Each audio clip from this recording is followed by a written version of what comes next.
各位用户，大家好，我是 Alex。最近比较忙啊，没有拍视频，但是昨天赶在最后的时间把事情忙完了之后呢，今天就腾出手来做一期视频。视频的主标题我起了个名字叫做"除了川普还有谁"，对吧？我们就看看还有谁除了川普之外会导致美股下跌呢？我们把这些事件从头到尾的捋一捋。因为既然我们认为目前美股暂时还是处于熊市嘛，那我们就不说上涨的话题，我们还是继续来说下跌的话题。有用户问说，有的时候一觉醒来发现美股暴跌了，那止损都来不及，我又不舍得割肉，那我要怎么提前预防呢？我们今天就梳理一下，就看看除了董王和老鲍的这张臭嘴，还有什么事情会导致美股突然暴跌呢？就看看有哪些。我们梳理一下，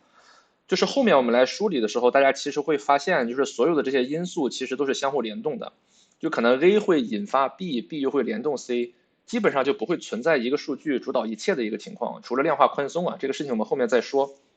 首先再讲一下我们对现在行情的理解和判断的。4月4号我发帖子说美股进入了技术性熊市，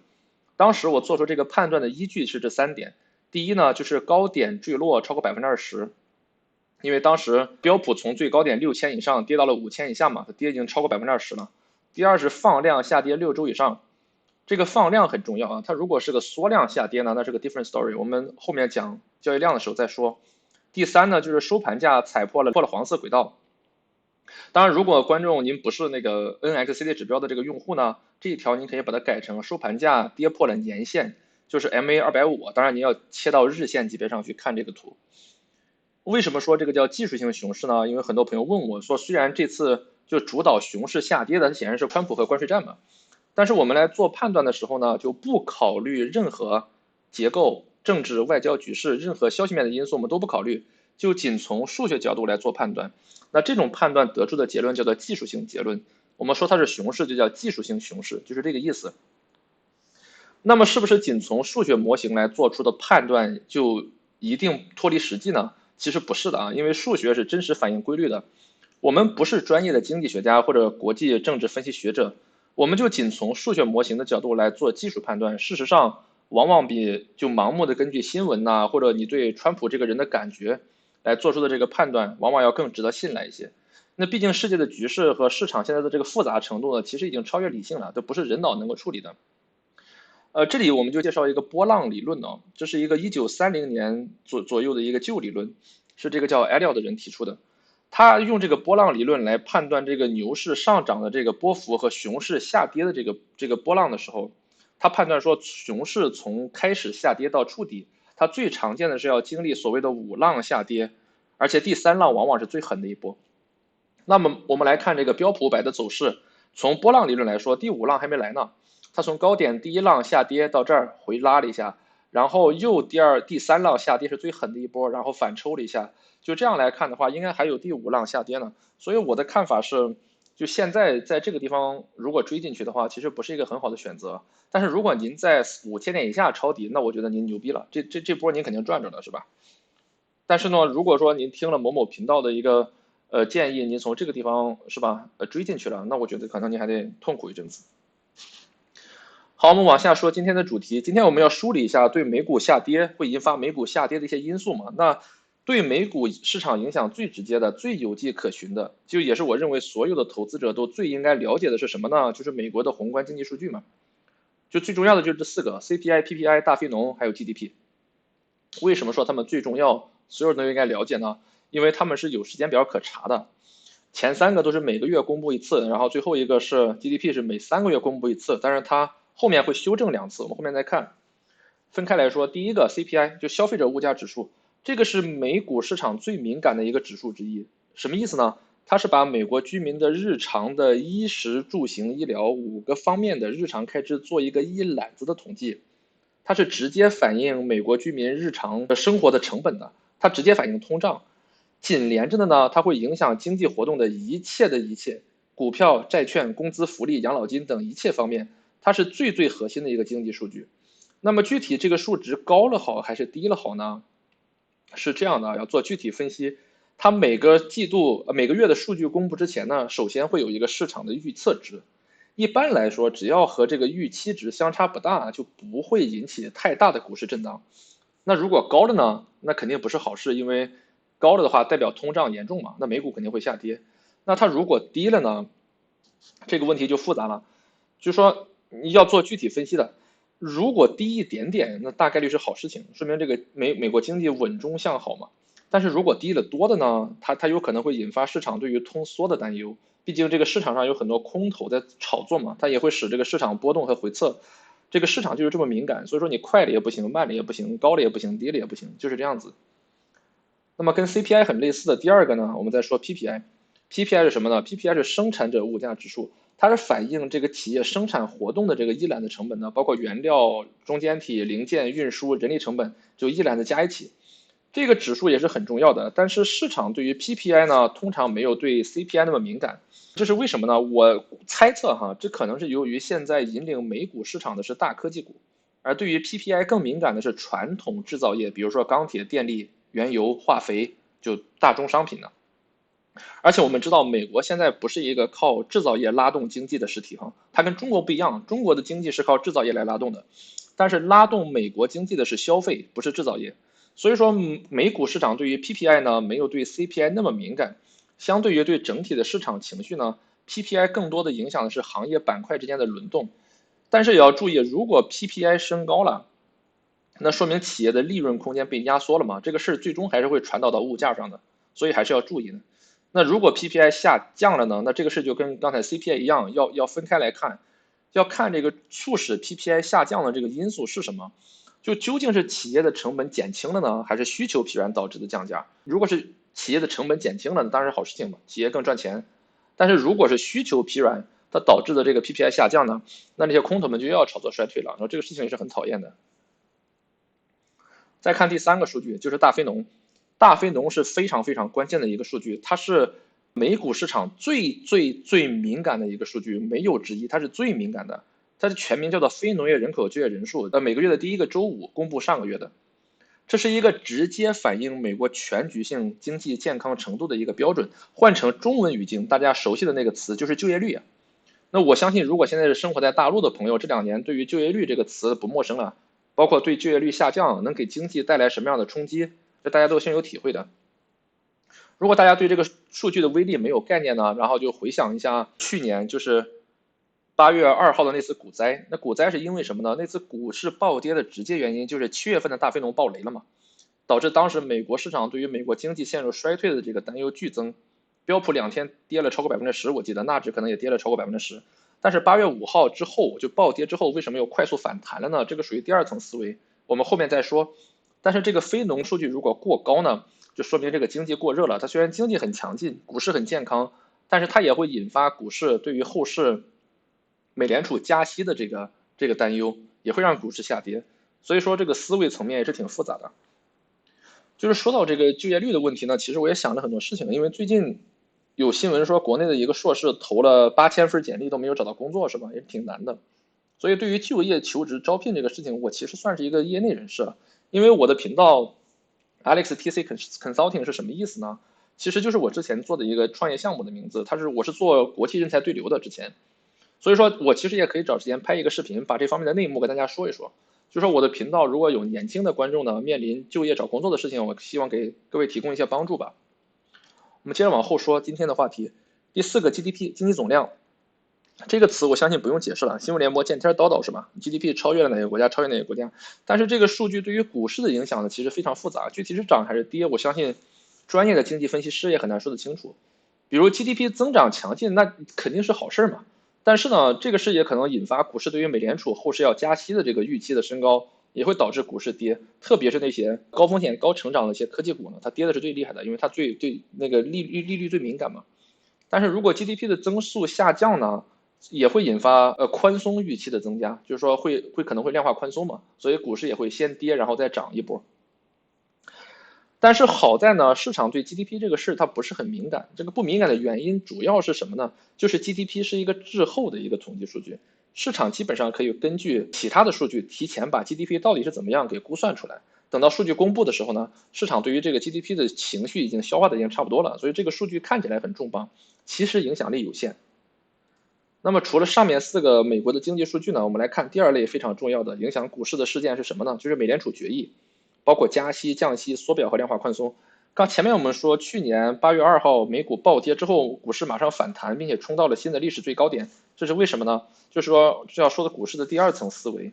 因为当时非农数据暴雷之后呢，紧跟着引发了市场对于美联储降息预期的提高，所以资本又开始涌入高风险的科技股。如果你有心的话，可以回去看一看那一波拉升领涨的是谁呢？是那个3倍做多纳指，是那个 ARKK，就是木头姐管理那个基金。SOX 或者这些那种风险非常高的一些波动性的一些标的，这个事还有一个后续啊，就是把A 股市场给盘活了嘛，也好理解啊，因为降息了50个点嘛，那市场上的热钱要找资产来抄底，这个时候中国的央妈又是降准又是出政策，就卯足了劲儿要接这一波泼天的富贵，后面的事大家都知道了，我也不能再往下说。所以宏观上来讲的话，降息对股市一定是好事啊，利好股市的，因为投资者的借贷成本低了嘛，对股市所要求的回报也会相应的减少。但是这背后也有一个第二层思维啊，就是降息的原因，这个是很重要的。所以说市场就跟女朋友是一样的，他想的特别多，特别难琢磨。比如说去年11月降息了25个点那个事儿，但是股市跌了跌嘛，当时很多人还不理解是为什么，因为当时美联储降息被认为是一种被迫降息，就是引发了市场对于衰退的担忧，就是大家觉得肯定是经济不行了，到顶了，美联储才被迫降息的。而且美联储降息的这个决议，在很多投资者看来是一个黑箱操作，就肯定是这帮狗了解什么我们不了解的内幕消息，所以就越想越恐慌，越想越恐慌。所以是这样的，一般美联储主动降息都是好事，就是股市都会上涨的，因为这个经济稳中向好嘛。但是如果被认为是美联储被动降息呢，往往会被解读成经济出事了，就股市反而会先跌一下，但是跌了之后后面还会拉起来，会有这样一个走势。因为不管怎么样，这个借贷成本毕竟是低了嘛，所以股市还是会利好的。然后跟降息相对的那就是加息嘛，加息肯定是不好的事儿，因为经济过热才会加息。加息之后，特别是风险资产、科技股，我刚才说了，引领美股现在是大科技股、风险的成长股，所以说这种股票对于利率最敏感，一旦加息的话，股市一定会跌的。那跟利率变动很类似的，还有一种操作叫做量化宽松或者缩表。这个缩表不太好理解，本意就是把央行资产负债表上的那个资产的比例缩下来，叫做缩表。通俗的讲哈，就是不印钱了。对吧？而是选择抛售或者减持一些资产，比如说国债，这个理解起来有困难，我们就当它类似于加息就好了，本质上就是降低了市场的流动性嘛，股市一定会受到压力。但是这个动作的效果往往不如加息来的那么迅速，会比较滞后。量化宽松呢，这个就跟缩表是相对的，但是量化宽松是美联储的一个大绝招，是一个超必杀技。一旦要用到量化宽松的时候，那一定是经济出事了。比如说最近一次量化宽松，就是那个疫情，美国经济休克了嘛。那美联储直接量化宽松上去之后，然后给美国家庭直接发钱，我印象里好像是每人发了1200刀吧，那股市瞬间就暴涨了嘛。所以用上面所有的这些因素全部说起来，只有这个量化宽松的结果是确定性的、决定性的、毫无疑问的。就是用美联储自己的话说，这个叫做 TINA 政策。TINA 什么意思？说 There is no alternative，就是没有其他的可能性，只要量化宽松，股市必然暴涨。除了前面所有的那些经济数据和美联储利率政策呢，我们后面讲的稍微快一点。第三项就是债市哈，关注美股的朋友，不管您是不是同时在购买债券，您一定要同时关注债市，因为有一点大家必须认识到，不管你是什么政治立场，生活在世界上的哪一个犄角旮旯，只要你想赚钱，你不想亏钱，你都必须承认美债收益率是这个世界上一切风险资产的定价基准。为什么呢？好理解，因为钱这张纸的价值来自于什么呢？它来自于主权信用嘛。那美国政府的主权信用评级是最高的，所以美债就是世界上无风险的固定收益资产的一个最好的一个。所以说，只要一个资产它有一点点风险，而它的预期收益率低于了美债，这个东西就一定没有人去买。那站在股市的角度来说呢，债市和股市实质上是在争抢资金的。一旦美债的收益率高了，股市一定会跌。往前推50年，往后推50年，这个事情概莫能外的。4月9号的时候，美股暴力回弹了一下嘛，因为川普说放松关税90天嘛，然后标普和纳指都回弹了超过12%，但是第二天马上又砸下来，是因为什么呢？因为华尔街那边分析就说美债的收益率增加了，有人分析说是因为中国为了反击关税，大量抛售了美债，为起到打击美股的效果。具体是不是真的这样呢？没有证据，我不便做过多的分析。但是只要大家记住了，美债收益率一增加，美股的估值就会跌，这个是一定的。所以说有个俗语叫做10年美债一哆嗦，纳指就出金嘛，对吧？而且也有人说10年美债的收益率超过4.5%之后，很多资金就宁可躺平，我不炒股了，对吧？毕竟股市是有风险的嘛。这是第一点呢。第二点就是换一个长远一点的认知，美债的收益率也是对世界经济前景进行展望和预测的一个最好的工具。这个事说起来很复杂，因为债市往往比股市看得很远嘛。大家只要记住一点就可以了，就是美债收益率倒挂，预示着世界经济衰退的风险增加。因为从长远的角度来看，只有大家不看好美国未来经济增长了嘛，所以才会出现美债倒挂的情况。一旦出现这个情况呢，资本就会争先恐后的从股市这种高风险的市场里面撤出来，就流动性减少，然后股市下跌。所以债市和股市是强烈负相关的。专心做美股的朋友，不管您是不是购买美债，您都要不能忽略美债市场的异动的，因为它跟美股是强烈挂钩的。那第四类就是影响股市的，当然就是财报嘛。这个财报我相信大家已经比较关注了，至少呢，大家会关注自己持有的股票的那些公司的财报嘛。但是这里面有一些误区哈，就是有的朋友会问说，明明财报显示公司的营收良好，业务在增加，但是股价还是跌了不少，这是为什么呢？其实这是一个误区啊，大家要知道，资本都是活在梦想里的，梦想这个东西就是不从当下的实际出发嘛，它更关注未来的。反映在股价涨跌上，就是财报好不好不重要，是不是比市场普遍预测的这个结果要好才重要。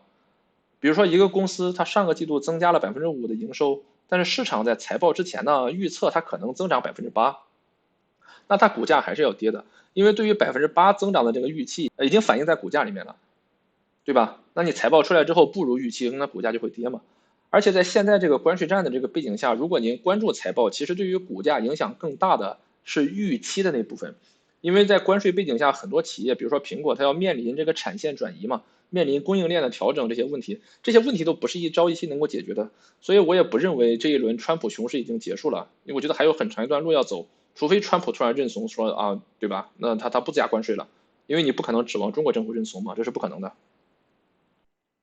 最后我们简单的来说一下地缘政治风险和其他的黑天鹅事件呢。这些年我们感官上会觉得这个世界越来越不太平了，到处都是事儿。但是呢，如果以一个历史的眼光去回看这些地缘冲突对美股的伤害呢，我们应该做一个最基本的区分，就是这个事儿它是不是和美国直接相关？它如果不是直接相关的话，比如说俄乌战争，它在不扩散的前提下，它跟美国都不是直接相关嘛，除非北约下场，对吧？那或者是那个哈马斯跟以色列的这个冲突，只要伊朗不下场，它跟美国也不直接相关的。从事后的角度来看呢，这些事情甚至不如这个红海航运危机给美股带来的压力大，因为美国有10%的国际航运会经过那个航道，基本上美股短期下跌之后呢，也很快就会恢复，这些时间的跨度也不会很长，因为美国它不需要直接参与嘛。而且有的板块，比如说防卫股啊、能源呢、网络安全呢，它甚至还会受益的。但是呢，如果台海和朝鲜半岛在未来出现成规模的冲突的话，那就是 different story 了，对吧？所以从赚钱的角度来看，我也不希望中国周边发生战争，毕竟我们不是尼古拉斯凯奇嘛，我们发不了战争财，只要战争的话，大家都亏钱的。那黑天鹅事件我们就不说了，这种事情来了就来了，你也无法预测。而且本来黑天鹅的意思就是说这个发生的概率极小，但是大家回想一下，这几年年年都有黑天鹅，这已经不能说是小概率事件了。但是好在呢，从这个历史的规律来看，这些事情都有一个固定的剧情的，基本上，其实先发生后，然后股市先暴跌，然后美联储就出手救市，然后市场很快就会不同的板块开始分化，有的先反弹一下，有的再跌一跌，然后最终大盘快速企稳。美联储我相信在处理这种事情的时候已经有 SOP 了。那我个人的建议是什么呢？就是这种事情一旦发生了，您还是要跑的。但是如果您没有预防性的避险，就是没有提前跑掉，就是已经跌下去了，请不要恐慌性的割肉，因为经验告诉我们，美股永远能够创新高，对吧？说了这么多，我想各位能够接受一个事实，就是美股啊，股市从本质上它不是纯科学的，而是一场复杂的心理博弈。所以我们在讨论任何经济数据或者事件对股市的影响的时候呢，只能做概率上的总结。而且市场上每天都有新的玩家或者新的主导因素在加入嘛，市场会变得越来越复杂。但是总体规律是有迹可循的。如果您想从市场上赚钱呢，我的建议是您一定要多做一些 homework，是吧？就刚才我们说的那些数据，大家要关注一下。而且比如说财报啊，如果你买了这个财报的话，这个股票的话，你还是要关注它的财报的，做一些 homework，对吧？好，上面就是我们今天要说的内容。那最后这个广告就是我频道可以提供这些指标工具，比如说 TradingView 版本的这个可以提供警报功能的指标，然后如果您需要附图版本的话也是可以的。然后我有 AI 选股平台，相对强度计算器，这个是免费的。然后呢，下一次我们在拍视频的时候再聊这个 ins 的指标。好，如果需要这些资源的话，通过置顶评论里的联系方式来联系我，谢谢大家。